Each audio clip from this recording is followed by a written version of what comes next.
Once upon a time, in the land where the sun shone brightly and the tree reached for the clouds, the tortoise was the most admired of all the animals.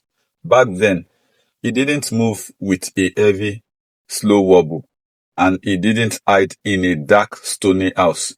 In those ancient days, the tortoise shell was as smooth as a polished mirror and as bright as a golden coin. He was clever, he was charming, and he had a silver tongue that could convince a fish to move onto dry land. But even the cleverest of all creatures can be undone by a hungry heart and a greedy mind. It all began during the year of the Great Famine. The rains had forgotten to fall, and the earth had turned into a dusty, cracked puzzle. The lions grew thin, and the elephant grew weak, and the great iroko trees dropped their leaves like tears, while the other animals grumbled and searched for withered roots. The tortoise stayed sharp. He spent his days watching the horizon, waiting for a miracle. One afternoon, the tortoise spotted a group of birds gathering near a dry creek. There was a mighty eagle, the colorful parrot, and the swift kingfisher. They weren't looking for food on the ground. They were looking up at the sky, whispering with excitement. Using his quietest step, the tortoise creaked closer, overheard their secret. The people of the sky were hosting a magnificent feast.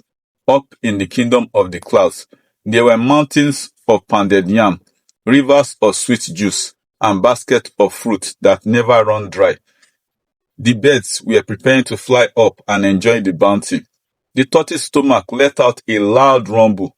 He knew he had to be at the feast, but there was one big problem.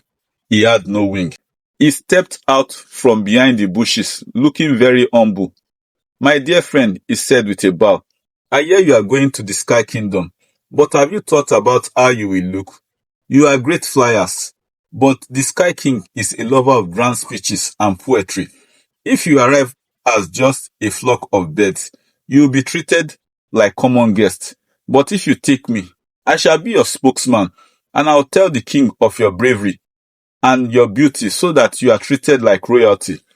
The birds were kind-hearted, but they were also a bit skeptical. "How can you come with us?" the parrot asked. "You have no wings, and the journey is thousands of miles high." "If each of you give me just one feather," the tortoise suggested with a wink in his eyes, "I can make a wing of my own. We will fly together as a team." Touched by his offer to help them, the birds agreed. One by one, they plucked a single feather. The parrot gave a bright red one. The crow gave a deep black one, while the egret gave one as white as cloud. Using wax from the white bee, the tortoise stuck the feathers to his smooth shell. When he was finished, he stood up and spread his new wing. He was the most beautiful creature in the forest, a walking rainbow. As they stepped to take flight, the tortoise stopped them. "In the Sky Kingdom," he said, "it is the ancient tradition to take a new name for the great feast. It shows respect to the king." The bird thought this was a wonderful idea, so the eagle chose Swift Boat, and the kingfisher chose Bright Waters. When they asked Tortoise for his name, he smiled very wild and very clever. "My name," he said, "shall be All of You." "All of You?" The bird practiced flying, and soon the whole group rose into the air. They fly past the treetops, through the morning mist, and higher than the mountains until they reach the golden palace of the clouds. The Sky King was very delighted to see them. He had never seen such a beautiful bird as the tortoise. He led them to the table that was a mile long, covered with very delicious food you can imagine. The smell was so wonderful that the birds nearly fainted with joy. But before they began, the Sky King stepped forward and made a grand announcement. "Welcome, travelers. This food, this drink, and this palace, it is for all of you."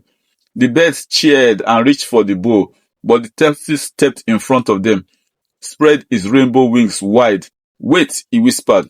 Did you not hear the king? He said his food is for all of you.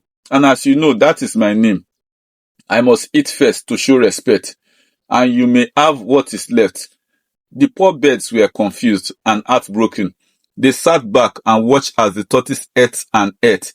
He ate the finest meat, the sweetest fruit, drank the coolest juice.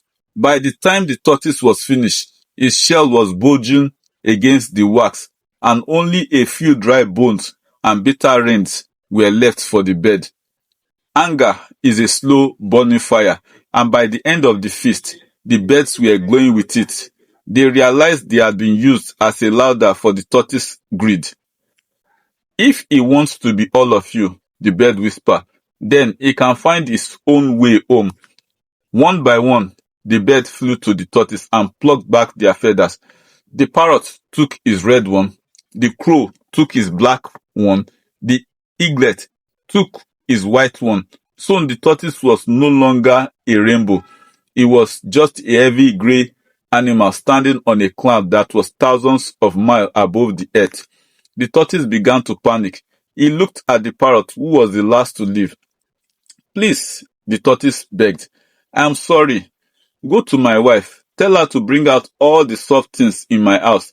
Tell her to pile the mattress, the pillow, and the rug high in the yard so that I can jump down safely. The parrot nodded and flew down to the earth. But the parrot had a debt to settle. When he reached the tortoise's house, he didn't tell the wife to bring the soft things.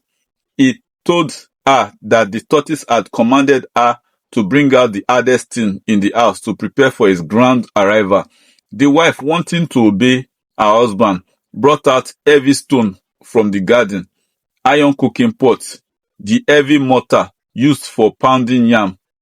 She piled them high in the sky. From high above, the tortoise looked down.